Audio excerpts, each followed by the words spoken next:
Haleluya, amin. Silahkan duduk Bapak Ibu sekalian.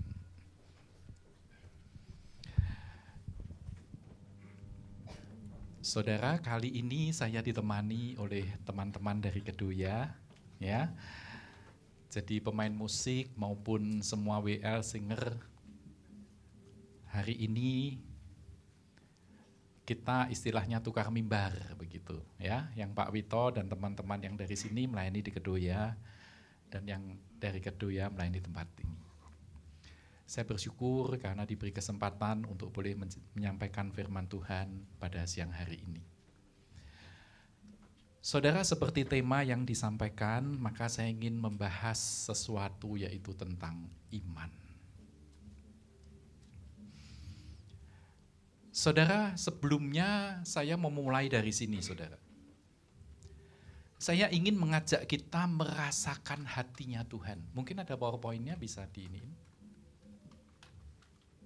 Ya, saudara, saya mengajak kita merasakan hati Allah pada saat beliau itu setelah menciptakan manusia. Ya, saya ajak untuk melintas dari kejadian 1 sampai kejadian 12 gitu ya, secara singkat. Saudara, pertama kita tahu Tuhan itu menciptakan Adam dan Hawa.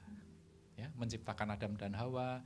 Saya percaya setelah dia melihat ciptaannya, Alkitab berkata, dia berkata, sungguh amat baik.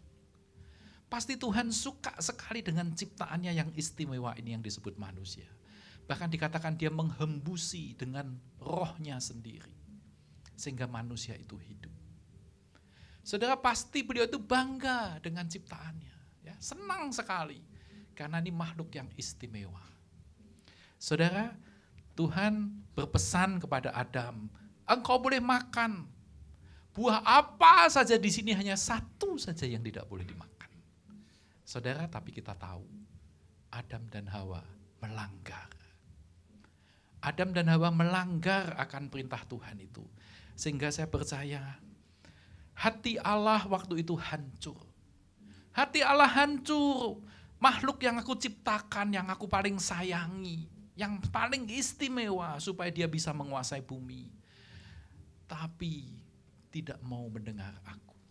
Tidak percaya kepadaku. Maka saya percaya pada waktu Allah harus mengusir Adam dan Hawa keluar dari Taman Eden. Hati Allah hancur. Saudara, itu saudara bisa lihat di dalam Kejadian 1, 2, dan 3. Kejadian 4 itu menceritakan anak-anak Adam dan Hawa. Kain dan Habel. Saudara, kita lihat generasi kedua daripada manusia ini sama, saudara. Mereka malah saling bunuh-bunuhan. Saudara, pasti hati Allah, istilah saya terenyuh. Dia terenyuh melihat ini gimana ini manusia. Generasi kedua bukannya bagaimana membangun, menguasai bumi, tapi malah sudah bunuh-bunuhan. Ya, saudara, itu Kejadian 4. Kemudian Kejadian 5. Generasi-generasi selanjutnya Alkitab menulis, untung ada satu orang dia ketemu, namanya Henoh. Saudara, mungkin supaya tidak terkontaminasi dengan kejahatan manusia yang lain, maka Alkitab mencatat Henoh ini diangkat oleh Tuhan.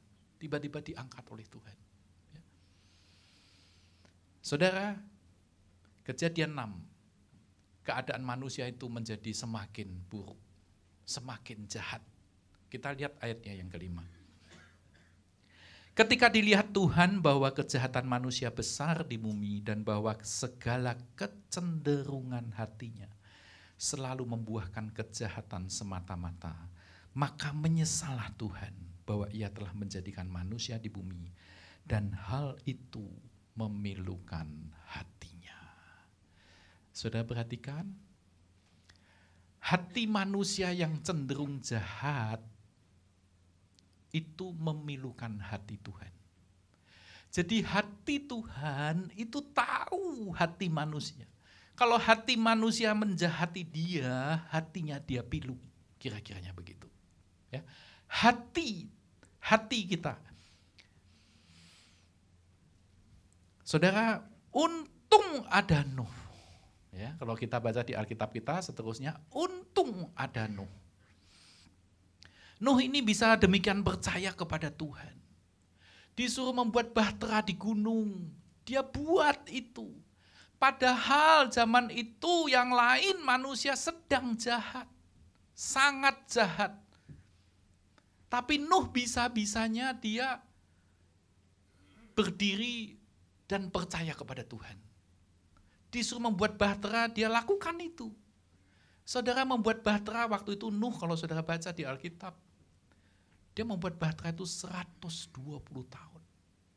Kalau cuma 12 hari mungkin kupingnya masih bisa ditebel-tebelin atau disumpelin begitu ya. Tapi ini 120 tahun. Dia melakukan itu terus-menerus. Dicemooh, mungkin dicibir, mungkin dikata-katain apa kita tidak tahu. Tapi Nuh tetap melakukan. Dia tetap percaya kepada Tuhan. Dia tidak bergeming. Dikatakan Nuh percaya kepada Tuhan dengan segenap hatinya. Itu Kejadian 6, 7, dan 8. Saudara, ketaatan Nuh ini yang tetap melekat kepada Tuhan, yang tetap percaya kepada Tuhan, inilah yang disebut iman. Ibrani 11 ayat 7 berkata seperti ini. Karena iman, maka Nuh dengan petunjuk Allah tentang sesuatu yang belum kelihatan, dengan taat mempersiapkan bahtera untuk menyelamatkan keluarganya. Saudara, itu iman. Nuh melakukan dengan petunjuk Allah dengan tentang sesuatu yang belum kelihatan. Dia belum tahu bahwa nanti akan diturunkan air bah sampai benar-benar memusnahkan bumi. Dia baru disuruh oleh Tuhan untuk membuat bahtera di gunung. Tapi dia taat melampaui pemikiran manusia. Tapi dia taat, itu yang disebut iman. Dia tetap bisa percaya kepada itu. Saudara, coba saudara jadi Allah. Maka Allah mungkin akan berkata kepada malaikatnya, kamu lihat Nuh, aku suka dengan Nuh. Dia bisa tetap percaya kepadaku. Walaupun yang lain semua manusia sedang jahat. Tapi bisa-bisanya Nuh itu istilahnya nurut penuh dengan aku. Aku suruh bikin bahtera. Di atas gunung pun dia taat. Aku bangga dengan Nuh. Mungkin kalau boleh dia ngomong. Seandainya semua manusia seperti Nuh. Saudara, Nuh ini menurut saya bukan cuman dia nurut karena bikin bahtera, tapi mungkin kita lihat sedikit lebih dalam. Kenapa Nuh melakukan bisa beriman kepada Tuhan seperti itu? Ya, yang pertama, Nuh itu istilahnya dia bergaul dengan Allah. Walk with God. Kejadian 6 ayat 9 berkata seperti ini. Inilah riwayat Nuh. Nuh adalah seorang yang benar dan tidak bercela di antara orang-orang sejamannya. Ya, orang sejamannya mereka pada tercela semua, tapi Nuh ini benar dan tidak bercela. Dan Nuh itu hidup bergaul dengan Allah. Nuh itu hidup bergaul dengan Allah. Dia berjalan bersama Allah. Walk with God. Karena dia bergaul dengan Allah, dia mengerti Tuhan. Dia mengenal Tuhan. Dia mengenal Tuhan dan dia mengerti Tuhan. Dan karena pengenalannya dia akan Tuhan, akhirnya dia bisa mempercayai Tuhan. Dia percaya dan akhirnya timbul iman itu dalam dirinya. Apa yang dikatakan Allah pasti terjadi. Aku percaya karena dia Allah pencipta bumi dan seluruh isinya. Maka Nuh bisa percaya kepada dia. Karena dia bergaul dengan Allah, maka timbul iman di dalam hidupnya. Saudara, yang pertama dikatakan, Nuh itu hidup bergaul dengan Allah. Yang kedua, dia bukan hanya bergaul dengan Allah, dia berkarya bersama Allah. Work with God. Kejadian 6 ayat 22. Lalu Nuh melakukan semuanya itu tepat seperti yang diperintahkan Allah kepadanya. Demikianlah dilakukannya. Dia melakukan itu dengan tepat. Dia buat bahtera itu seperti apa yang Tuhan mau. Besarnya, modelnya, ada 2 lapis, ada nanti bilik-bilik. Semua ukurannya diikuti oleh Nuh. Tepat seperti yang dilakukan, yang dikatakan oleh Tuhan. Nuh bisa melakukan itu. Dia tidak meragukan Tuhan sama sekali. Dia tidak meragukan, dia tidak menawar ataupun mengganti semuanya. Dia lakukan itu dengan luar biasa. Yang ketiga, ternyata Nuh itu juga bersaksi bagi Tuhan. 2 Petrus 2:5 berkata seperti ini. Dan jikalau Allah tidak menyayangkan dunia purba, tetapi hanya menyelamatkan Nuh, pemberita kebenaran itu. Oh, ternyata Nuh itu pemberita kebenaran.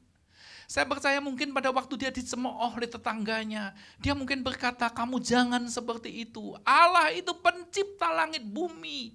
Dia ada, aku sering bergaul dengan dia. Aku percaya dia, kamu harus percaya dia. Tapi dia tetap dicemooh, tapi dia tetap menjadi pemberita kebenaran.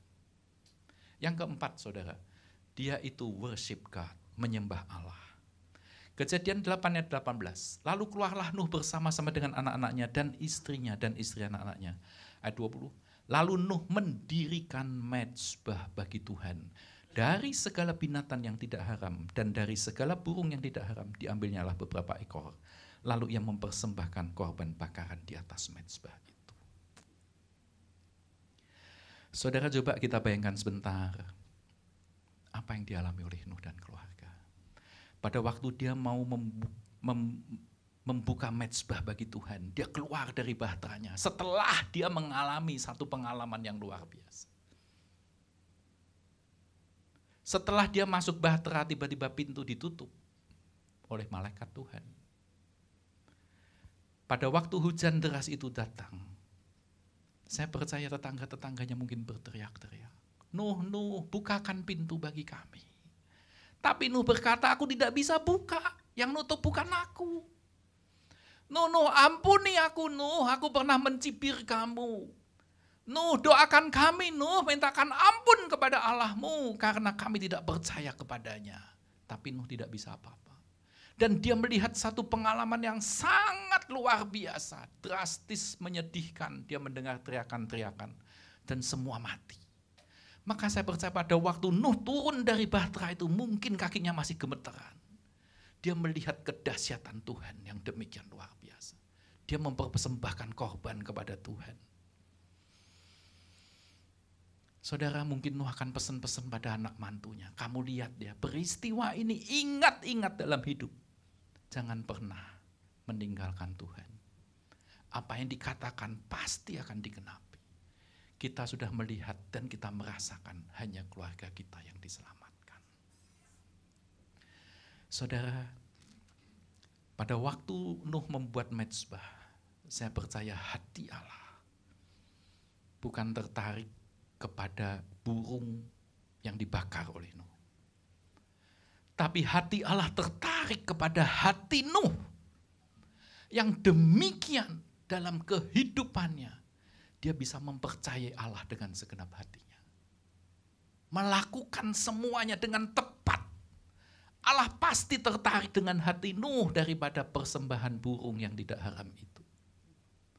Saudara, akhirnya di Kejadian 9 dikatakan, Allah sampai mengadakan perjanjian dengan Nuh, yaitu dengan pelangi. Kejadian 9 ayat 11, maka kuadakan perjanjianku dengan kamu bahwa sejak ini tidak ada yang hidup yang akan dilenyapkan oleh air bah lagi. Dan tidak akan ada lagi air bah untuk memusnahkan bumi. Ayat 13, busurku kutaruh di awan. Supaya itu menjadi tanda perjanjian antara aku dan bumi. Allah melihat hati Nuh yang demikian. Dikatakan karena iman Nuh itu membuat Allah sampai melakukan perjanjian dengan bumi ini. Saudara, itu Kejadian 9. Kejadian 10 menceritakan tentang anak-anak Nuh. Ya. Ini anak-anak Nuh, Sem, Ham, dan Yafet. Kejadian 10 itu saudara. Kejadian 11. Baru saja rasanya cerita itu berlalu begitu ya. Tapi Kejadian 11 kembali manusia jahat lagi. Manusia jahat lagi, mereka menjadi sombong, mereka membangun menara Babel, sampai akhirnya diceraikan oleh Allah. Oke kan begitu ya ceritanya di Alkitab ya, Kejadian 11. Kejadian 12. untung Allah menemukan kembali seorang manusia, yaitu Abram. Saudara, Abram,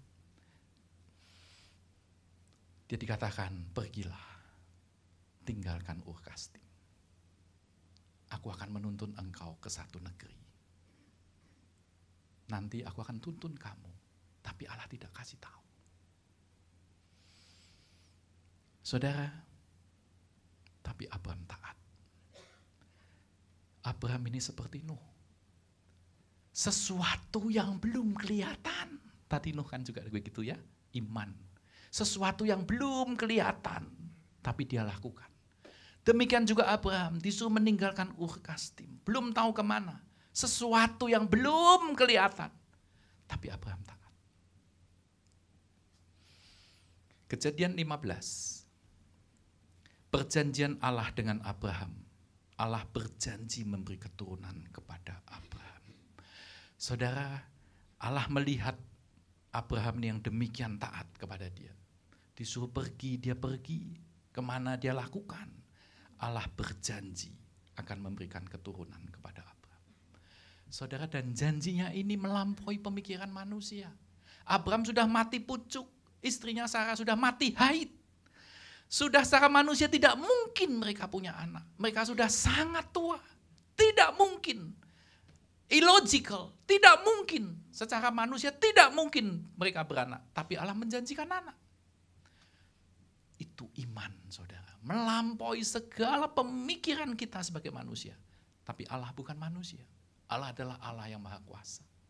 Saudara, satu lagi setelah itu. Di dalam Kejadian 22, saat Abraham diminta untuk mempersembahkan Ishak, dia kembali taat. Sampai akhirnya ketaatan Abraham ini, kalau tadi dengan Nuh, dia mengadakan perjanjian. Sekarang yang pada waktu dia diminta Ishak pun dia berikan. Allah sampai istilahnya bersumpah. Melihat hati Abraham yang demikian melekat kepada Tuhan. Allah bersumpah. Dikatakan di dalam Kejadian 22 ayat 16. Katanya, aku bersumpah demi diriku sendiri. Demikianlah firman Tuhan. Karena engkau telah berbuat demikian dan engkau tidak segan-segan untuk menyerahkan anakmu yang tunggal kepadaku. Maka aku akan memberkati engkau berlimpah-limpah dan membuat keturunanmu sangat banyak. Seperti bintang di langit dan seperti pasir di tepi laut, dan keturunanmu itu akan menduduki kota-kota musuhnya. Oleh keturunanmu lah semua bangsa di bumi akan mendapat berkat karena engkau mendengarkan firman-Ku. Saudara, betapa Allah ingin supaya hidup manusia itu seperti Nuh, seperti Abraham. Yang demikian taat kepada Tuhan. Yang bisa percaya kepada Tuhan. Itu yang disebut hidup beriman kepada Allah. Ibrani 11 ayat 8. Karena iman, ya, perhatikan, karena iman Abraham taat ketika dia dipanggil untuk berangkat ke negeri yang akan diterimanya menjadi milik pusakanya. Lalu ia berangkat dengan tidak mengetahui tempat ia tuju. Dia tidak tahu, tapi karena iman dia taat kepada Allah. Ibrani 11 ayat 17. Karena iman, maka Abraham tatkala dicobai mempersembahkan Ishak. Ia yang telah menerima janji itu, rela mempersembahkan anaknya yang tunggal. Karena iman. Ya. Roma 4 ayat 1. Jadi apakah akan kita katakan tentang Abraham bapak leluhur jasmani kita? Sebab jikalau Abraham dibenarkan karena perbuatannya, maka ia beroleh dasar untuk bermegah, tetapi tidak di hadapan Allah. Ayat 3, sebab apakah dikatakan nas kitab suci? Lalu percayalah Abraham kepada Tuhan dan Tuhan memperhitungkan hal itu kepadanya sebagai kebenaran. Dengan kata lain, Abraham yang percaya kepada Tuhan itu diperhitungkan Tuhan sebagai kebenaran.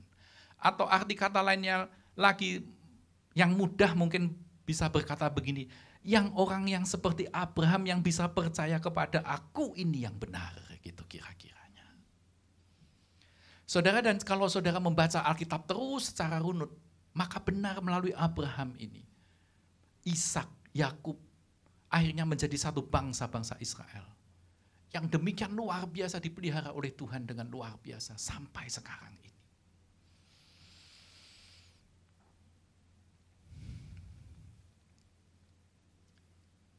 Kita kembali kepada iman itu sendiri.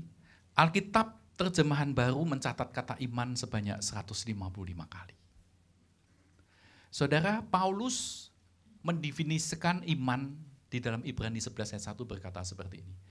Iman adalah dasar dari segala sesuatu yang kita harapkan dan bukti dari segala sesuatu yang tidak kita lihat. Saudara perhatikan ada dua kata yang mau kita sorot, yaitu dasar dan bukti. Jadi iman itu harus ada dasarnya dan ada buktinya. Dasarnya adalah percaya kepada Tuhan. Tuhan itu pencipta kita, Tuhan Allah kita. Dan percaya kita kepada Tuhan itu walaupun melampaui manusia, itu yang disebut iman. Karena kita percaya bukan karena kekuatan kita, tapi karena Tuhan. Jadi beda dengan sugesti, saudara. Kalau sugesti itu karena kekuatan yang ada dalam diri manusia. Yang mungkin tersembunyi, yang mungkin bisa dikeluarkan, tapi dasarnya adalah kekuatan diri manusia sendiri, bukan kekuatan Tuhan. Jadi iman beda dengan sugesti. Kalau iman itu dasarnya, pengharapan itu adalah Allah. Ya, itu dasarnya. Yang kedua, bukti. Bukti dari segala sesuatu yang tidak kita lihat. Maksudnya harus ada bukti. Maksudnya pengharapan kita itu bukan pengharapan kosong, tapi ada buktinya. Karena apa? Karena kita mendasarkan pengharapan itu kepada Allah yang hidup, yang menciptakan alam semesta ini. Allah yang sanggup, Allah yang berkuasa, Allah yang bisa mendengar dan yang memperhatikan kita.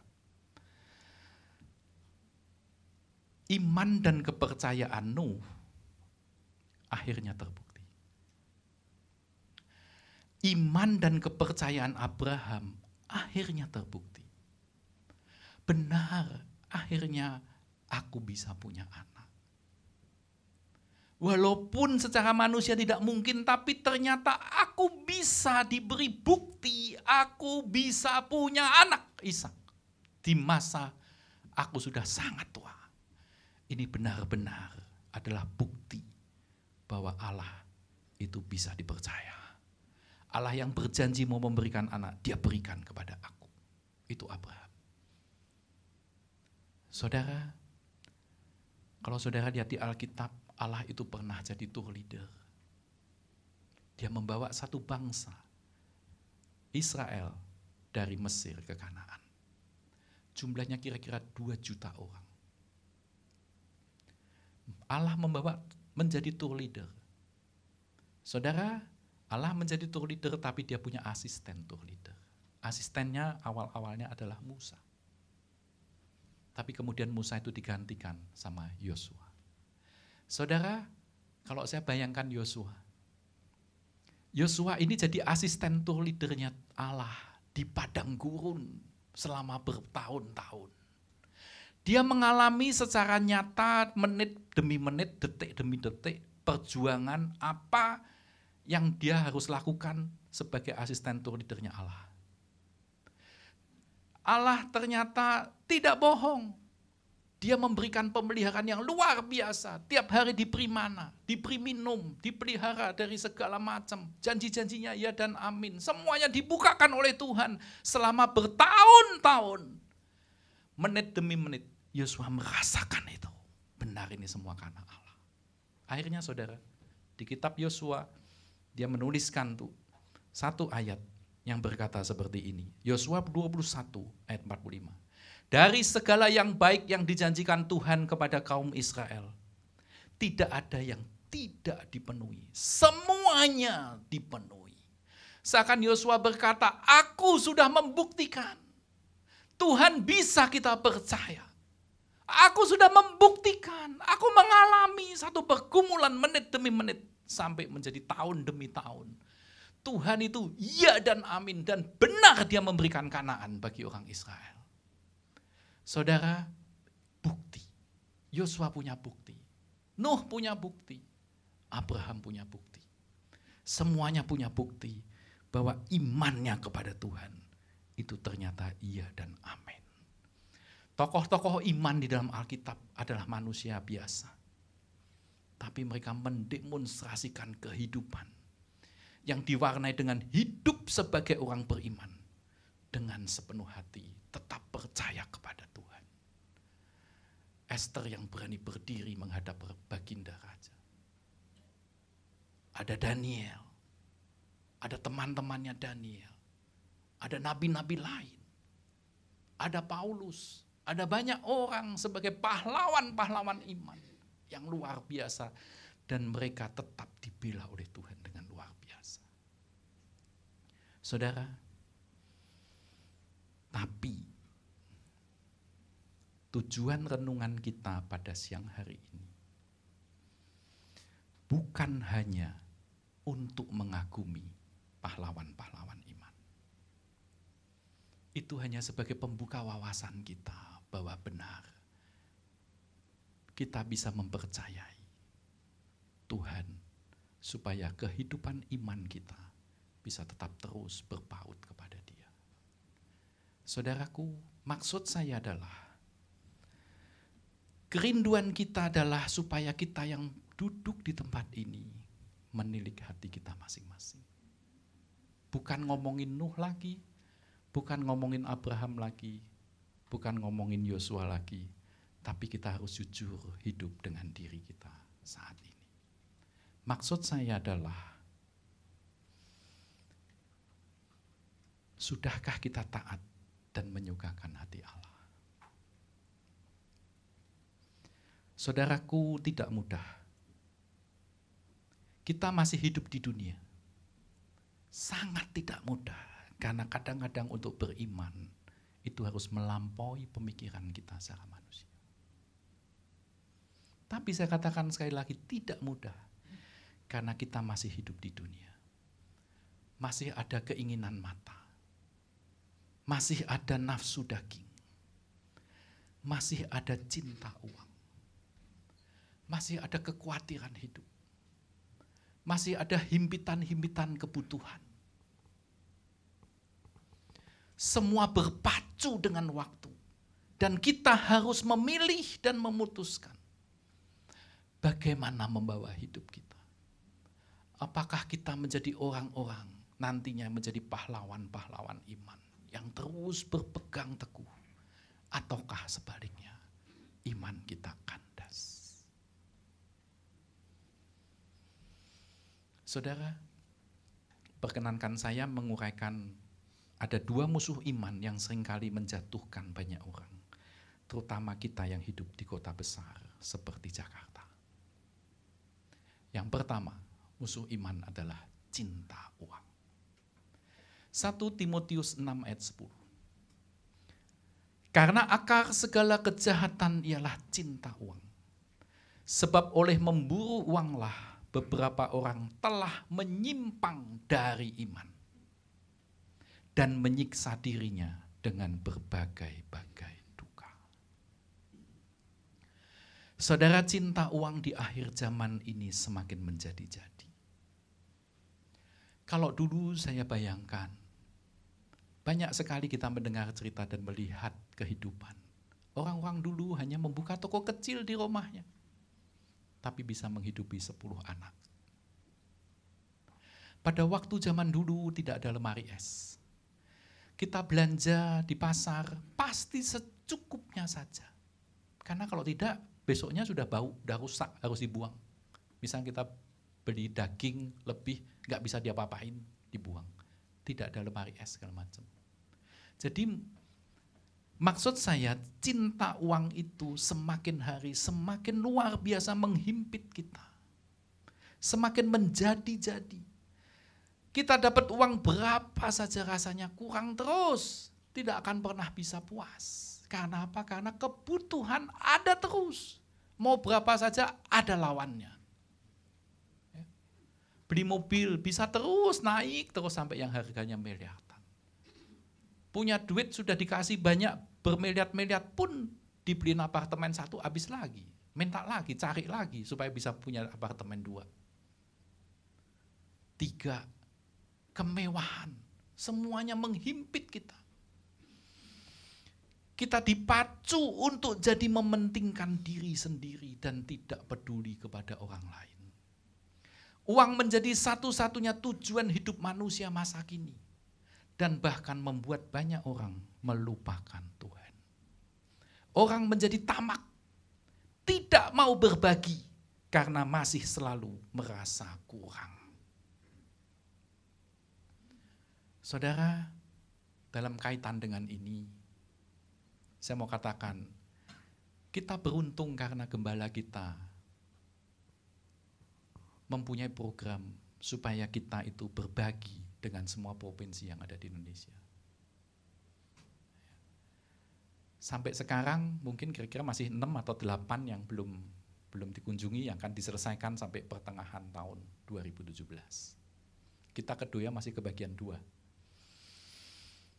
Saudara, bulan Oktober tahun 2015 kita GBI Kedoya melaksanakan PMB ini ke Nias, ya, ke Nias. Yang berangkat kalau nggak salah 22 atau 24 gitu. Kita merencanakan 2 malam di Nias. Tapi waktu itu sedang musim asap. Ya. Pada waktunya kita seharusnya pulang pada hari itu, ternyata tidak ada pesawat dari Medan yang bisa mendarat di Nias. Jadi akhirnya kita tidak bisa pulang. 20 sekian orang, termasuk Pak Timotius, Fengki, segala macam yang dari Kelapa Gading. Saudara, akhirnya Lion saat itu langsung memulangkan semuanya, maksudnya semua tiket ini dia tidak bisa urusin untuk digantikan. Tapi hanya nanti diganti uang begitu aja. Tapi dia tidak mengurusin karena dia tidak tahu kapan kita bisa terbang kembali ke Medan dan kemudian ke Jakarta. Saudara, jadi kita terdampar di Nias tambah 2 hari.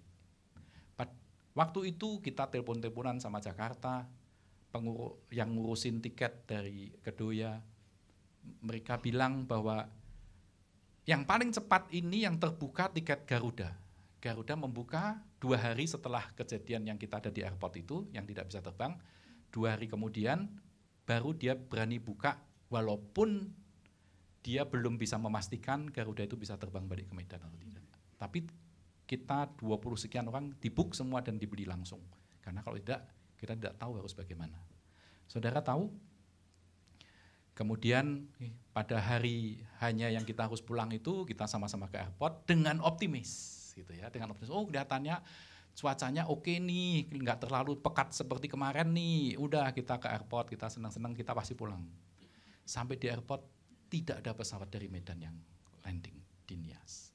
Saudara, lapangan terbang di Nias itu masih sangat konvensional mungkin istilahnya, belum modern, jadi dia tidak dilengkapi dengan alat-alat yang canggih. Kalau kita mau mendarat di Soekarno-Hatta atau di lapangan terbang yang canggih, itu dibantu dengan sistem navigasi dari darat. Itu sehingga kita tidak memerlukan jarak pandang yang panjang. Jarak pandangnya cuman mungkin 3 kilo aja sudah oke, karena dibantu dengan alat-alat canggih dari bawah. Tapi Nias tidak ada alat-alat canggih itu, jadi dia mengandalkan, benar-benar mengandalkan keahlian si pilot ini untuk bisa melandingkan pesawat itu kira-kira tepat di daerah yang harus dia landing. Karena kalau tidak, landasannya kurang panjang, nanti keluar dari landasan. Jadi diperlukan 5 kilo jarak pandang, baru diperbolehkan untuk pesawat dari Medan bisa mendarat di situ. Kalau sudah bisa mendarat, terbangnya gampang, udah nggak urusan. Tapi daratnya itu yang nggak bisa. Itu Fengki ada tuh. Saudara, jadinya kita semua itu pada hari itu was-was sekali karena kita ternyata tidak bisa pulang pada waktu yang ditentukan. Akhirnya maaf, kita sampai tanda kutip hampir terbagi 2. Karena Tony dan beberapa wanita yang tidak bisa melanjutkan pakai darat, kita mau nunggu dulu sampai oke, baru kita pulang naik pesawat. Jadi saya ngomong sama Tony, ya udahlah, aku temenin kamu Ton, daripada kamu cowok sendirian. Saya temenin Tony. Jadi kita 7 orang yang akan tetap stay sampai kapanpun kita mau pulang naik pesawat. Tapi selain daripada itu, mereka memutuskan akan pakai kapal. Naik kapal ke Sibolga ke Medan itu masih sekitar 7 jam lagi. Tapi mau nggak mau harus pulang karena udah banyak deadline gitu ya, Pak Rubin segala macam udah jadwalnya udah disusun ulang segala macam. Tapi mereka tetap nanti malam kalau sampai kita tidak bisa terbang naik pesawat, kita akan pulang naik kapal. Saudara, kita berdoa bersama-sama di situ sampai gimana nih Tuhan? Di sana itu saudara, tempat pengawasnya sama lapangan terbangnya itu sebelahan dan istilahnya masih sangat kuno begitu ya. Jadi orang secara fisik di menara pengawas mendapat data, orang itu akan lari masuk ke lapangan terbang, telepon ke Medan, menceritakan kondisinya. Oh, di sini sekarang ini masih 3 kilo atau ke sini 4 kilo gitu. Jadi berapa jam sekali dia akan lari-lari ke sana kemari untuk memberitakan tentang kondisi daripada jarak pandang yang ada di sana. Kita lihat kan sekarang kita punya gadget canggih-canggih, kita lihat forecast-nya weather. Saudara, selama sehari itu sampai malam pun tetap 4 kilo. Kalau lihat forecast. Jadi kita udah juga, gimana ini nggak bisa apa-apa, tapi kita tetap berdoa. Tiba-tiba angin mulai bertiup. Kita merasakan, bendera mulai bergerak. Mulai menghela asap itu sedikit demi sedikit. Dan akhirnya secara singkat, yang habis di pengawas, di menara pengawas, dia turun lari-lari. Dia berkata, sudah 5 kilo. Saudara, itu luar biasa. Akhirnya dia telepon Medan. Dan akhirnya benar, pesawat dari Medan datang ke Nias. Dia mendarat ke Nias. Begitu kita melihat pesawat itu mendarat di Nias, kita bertepuk tangan kayak enggak pernah lihat pesawat. Benar-benar kita bertepuk tangan, kita bersuka cita sekali. Kita bisa pulang. Saudara, maksud saya menceritakan ini adalah akhirnya satu tim itu, 20 sekian orang, kita mendapatkan bukti. Kita mendapatkan bukti bahwa Tuhan mendengar doa, bahwa Tuhan bisa mengubah forecast weather-nya yang seperti itu pun bisa dirubah oleh Tuhan dan akhirnya kita semua bisa pulang. Tim dari Bandung, Pak Rubin segala macam itu sampai ke Bandung sekitar 12:30 atau jam 1 pagi. Tapi akhirnya kita bisa pulang. Wah, kita semua satu tim itu di pesawat, kita bersuka cita, kita merasakan Tuhan itu hidup, Tuhan itu menyertai, wah segala macam. Kita punya bukti. Iman kita bukan berpengharapan yang kosong, tapi kita punya bukti bahwa Tuhan itu hidup dan ajaib. Saudara, itu yang pertama. Kemudian musuh iman yang kedua yang mau saya sorotin adalah 1 Timotius 1 ayat 18 dan 19. Tugas ini kuberikan kepadamu Timotius anakku sesuai dengan apa yang telah dinubuatkan tentang dirimu. Supaya dikuatkan oleh nubuat itu, engkau memperjuangkan perjuangan yang baik dengan iman dan hati nurani yang murni. Beberapa orang telah menolak hati nuraninya yang murni itu dan karena itu kandaslah iman mereka. Saudara kita lihat, iman disandingkan dengan hati nurani. Biasanya iman itu disandingkan dengan perbuatan. Iman dan perbuatan itu disandingkan. Tapi yang ini adalah iman dan hati nurani disandingkan. Kalau tidak, istilahnya kandaslah iman mereka. Saudara,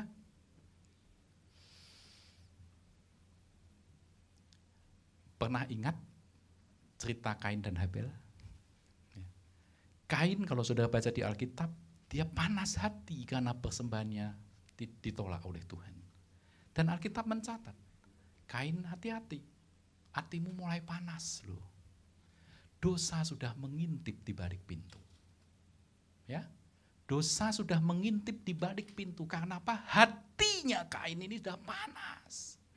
Akhirnya benar, hati yang panas ini melahirkan perbuatan. Perbuatannya membunuh adiknya.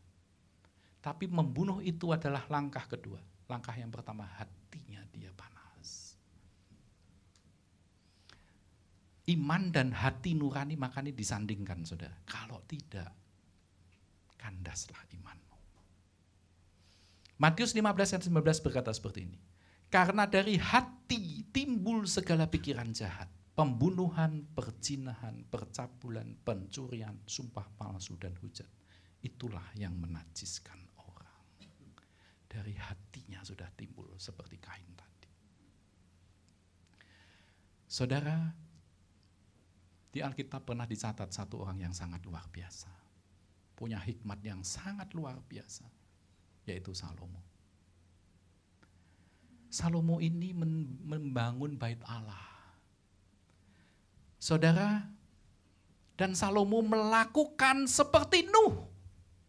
Persis spesifikasinya apa yang disampaikan oleh Tuhan. Ukurannya bait Allah harus sekian, tingginya harus sekian, materialnya harus dari ini, dari kain ungu tua, dari kulit binatang ini, dari apa, lapis-lapisnya harus begini, harus dipilin begini. Semuanya diikuti oleh Salomo dengan luar biasa, tepat seperti yang disampaikan kepada dia. Seperti Nuh pada waktu Nuh membuat bahtera. Ya kan? Hebat. Dia dipelihara dengan demikian luar biasa. Namun 1 Raja-Raja 11 ayat 4. Sebab pada waktu Salomo sudah tua, istri-istrinya itu mencondongkan hatinya kepada allah-allah lain. Sehingga ia tidak dengan sepenuh hati berpaut kepada Tuhan Allahnya seperti Daud ayahnya. Saudara, sayang sekali.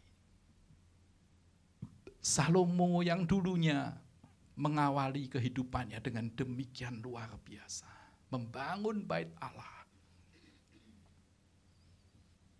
Tapi akhirnya hatinya dia ditarik.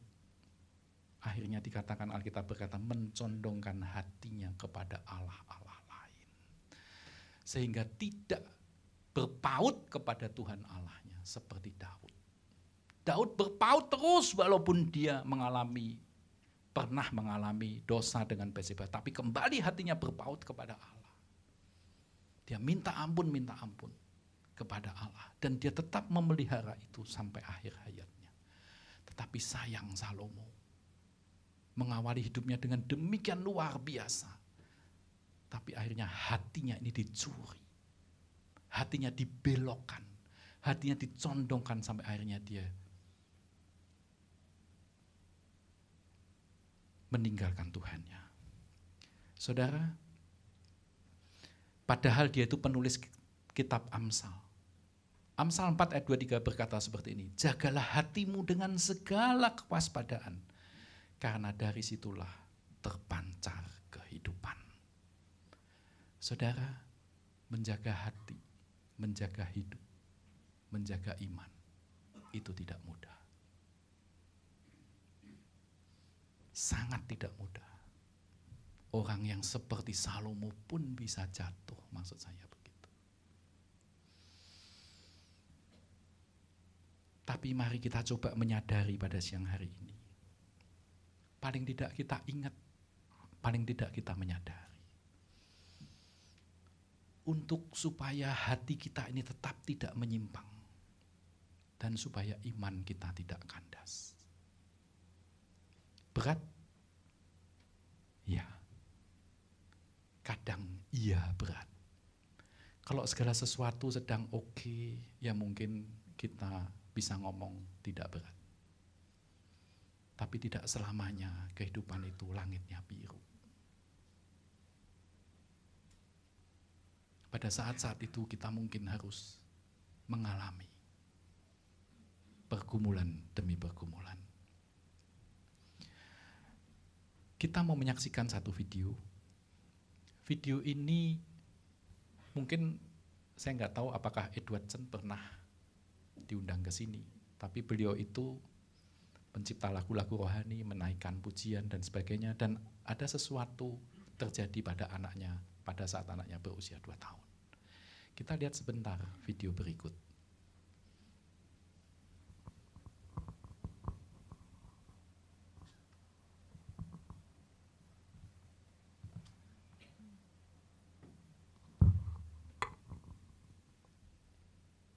Ya, diklik. My name is I sing because I love Jesus. Ya.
Saudara, anaknya ini dikasih nama Justin Faith Chen, ya.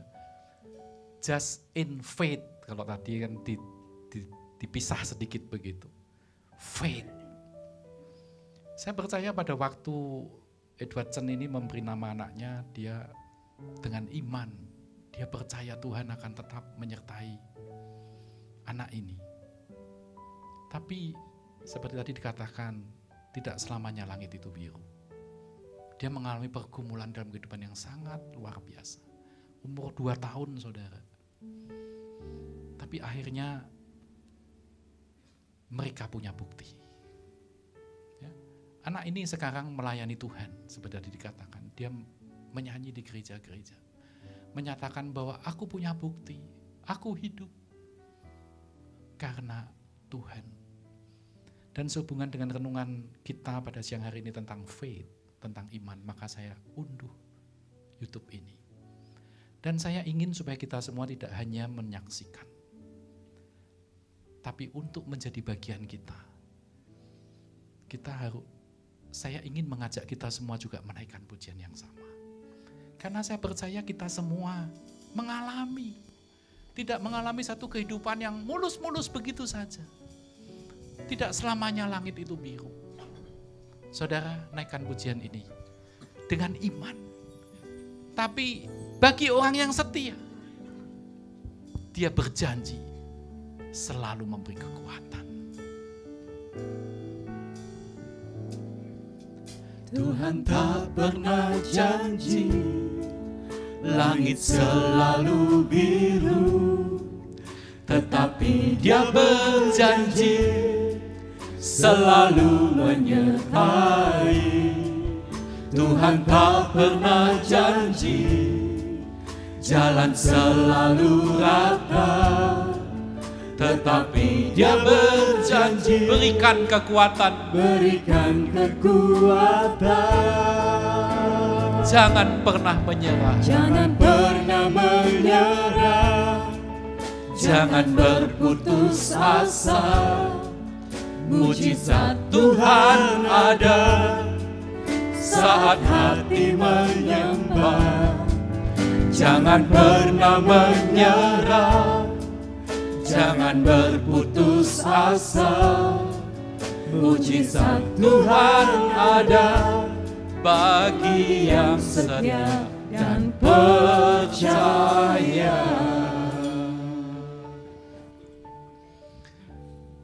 Jangan menyerah, biar kita berkata kepada diri kita sendiri.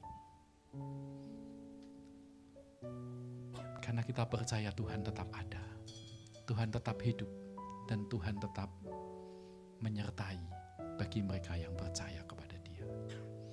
Yang terakhir saudara, kita harus memakai iman itu sebagai senjata untuk melawan iblis. 1 Petrus 5 ayat 8, sadarlah dan berjaga-jagalah, lawanmu si iblis berjalan keliling sama seperti singa yang mengaum-ngaum dan mencari orang yang dapat ditelannya. Ayat 9, lawanlah dia dengan iman yang teguh, sebab kamu tahu bahwa semua saudaramu di seluruh dunia menanggung penderitaan yang sama. Saudara, selama kita hidup, kita masih harus menghadapi pergumulan-pergumulan kehidupan. Tapi mari kita belajar untuk tidak hanya mengasihani diri sendiri. Mari kita belajar untuk tetap kuat, untuk tetap bersama dengan Tuhan. Karena di sini katakan semua saudaramu di seluruh dunia menanggung penderitaan yang sama. Semua orang, tidak ada yang lepas, mau kaya mau miskin. Semuanya mengalami hal yang sama. Jadi mari kita tetap berpaut kepada Tuhan. Kita tetap membawa hidup kita berpaut kepada Dia, tetap beriman kepada Dia, walaupun secara manusia kadang-kadang kita juga bingung di dalam hidup ini. Efesus 6 ayat 10. Akhirnya hendaklah kamu kuat di dalam Tuhan, di dalam kekuatan kuasa-Nya. Kenakanlah seluruh perlengkapan senjata Allah, supaya kamu dapat bertahan melawan tipu muslihat iblis. Ayat 16. Dalam segala keadaan pergunakanlah perisai iman.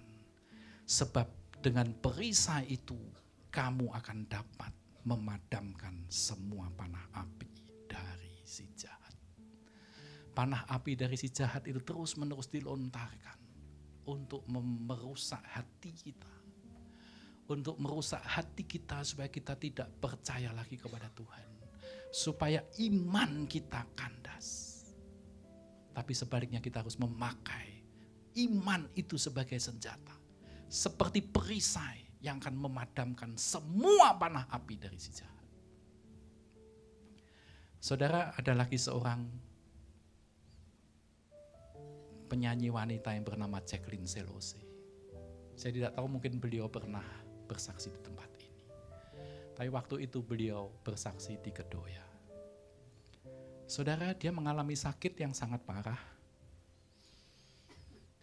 Kalau saudara searching di internet pun saudara akan tahu bahwa dia bersaksi di situ, dia pernah divonis oleh dokter, penyakitnya tidak akan tersembuhkan.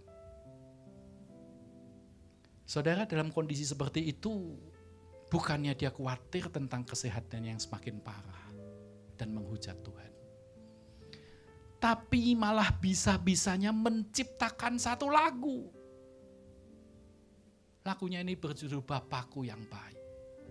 Dalam kondisi seperti itu, saudara, dalam pergumulan antara hidup dan mati, dia belum tahu kalau akhirnya nanti dia disembuhkan. Belum tahu. Sesuatu yang tidak kelihatan, tapi itu iman. Justru dalam keadaan seperti itu, dia bisa dikaruniai satu kekuatan untuk bisa menciptakan satu lagu. Saudara dengarkan, kita dengarkan sama-sama. Jacqueline Selose.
Dia bisa ngomong tak pernah berakhir kasih setiamu. Padahal waktu itu dia sedang sakit. Itu kata-kata iman, saudara. Dia berkata tak pernah berhenti berharap padamu. Tidak pernah berhenti.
Saudara, saya undang semua untuk bangkit berdiri dan kita naikkan pujian ini bersama-sama.